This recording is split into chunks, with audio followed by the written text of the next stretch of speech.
This is the Strun Incarnon. I ranked it as the second strongest Incarnon Primary. It's a true meta weapon, which means you can use it on literally any build and still survive no problem. The Incarnon form is literally just an AoE with the maximum 40 shots in the mag. It has some really solid slash and fire damage built into the maximum 4 meter AoE. The biggest issue I found with the Strun Incarnon is filling up the gauge. Because it's a shotgun, each pellet that hits a head adds a charge. So hitting a high level Eximus will fill it instantly, but it'll basically never get filled at low levels. For the first upgrade, I chose Blazing Barrel. This should be an obvious choice for everyone because it's just so easy to use. For the second utility upgrade, I chose Rapid Reinforcement, which makes charging a little easier, but you can honestly choose whatever you like. And for the final most important upgrade, I chose Commodore's Fortune to get the Incarnon to 180% crit chance. So obviously, if you've ever built a shotgun, you know it's not as easy as the Latron Incarnon.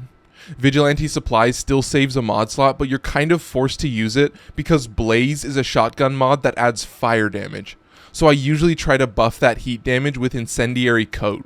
Of course, Primary Merciless is basically a must. The rest of the mods are just the default damage, multi-shot, viral, and crit stats. So the big thing to notice with the build is that the Blaze Fire build requires a Unicorn Riven. That is, a Riven that replaces another mod. In this case, I managed to roll Cold Multi-Shot to replace Frigid Blast.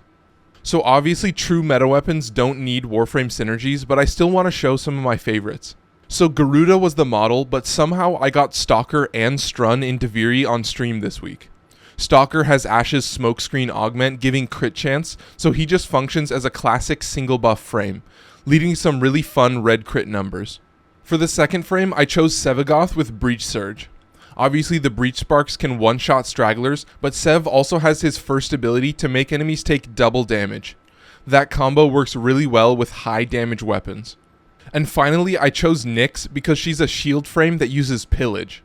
Having a true meta weapon really helps with the weaker frames, plus spamming Pillage to keep your shields up also fully strips armor.